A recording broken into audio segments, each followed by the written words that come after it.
ఇంటి గుమ్మం కూడా తొక్కనీయకూడని ఆహారాలు 5 ఉన్నాయి. అవి ఇంటికి వచ్చినాయి అంటే జబ్బు వచ్చినట్టే. అవి రావద్దు మన ఇంటికి. ఏంటవి?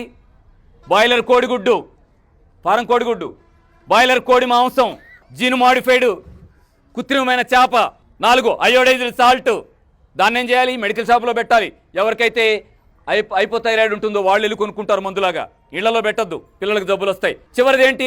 పాకెట్ పాలు. పాకెట్ పాలు వద్దంటే పాలు ఎట్లా? గేదెను పెట్టమంటాం ఏంటి ఇంట్లో? ఇప్పుడు హైదరాబాద్లో నేను అంటలా, ఎవరన్నా గేదెను పెంచితే అక్కడికి వెళ్ళి తెచ్చుకోండి. ఎవరు లేకపోతే ఏం పాలు తాగకపోతే చచ్చిపోతామో మానేయండి. అన్న ఉందిగా తినటానికి. అదేం మాట? పాలు తాగొద్దా? ఏం మాట్లాడుతున్నావు? ఏం మాట్లాడుతున్నానంటే, నేచర్ మనల్ని అందరినీ కన్నతల్లి. నేచర్ సహజంగా పాలన ఎవరి కోసం సృష్టించిందంటే పసిపిల్లల కోసం సృష్టించింది. అమ్మ అన్నం తినేదాకే పాలిస్తుంది అంటే వద్దని మానేస్తుందా? కాదు. ఆ తర్వాత రావు. మనమ్మకైనా, ఆవమ్మకైనంతే, గేదమ్మకైనంతే, జింకమ్మకైనంతే, కుందేలమ్మకైనంతే, ఎలకమ్మకైనంతే, పిల్లమ్మకైనంతే, నేచర్లో పాలిచ్చే దేనికైనా అంతే. పసిపిల్లలు అన్నం తినదాకా పాలు వస్తాయి, తర్వాత రావు. పాలున్నది పిల్లల కోసం కానీ తల్లుల కోసం, తండ్రుల కోసం, తాతల కోసం, మామయ్యల కోసం కాదు.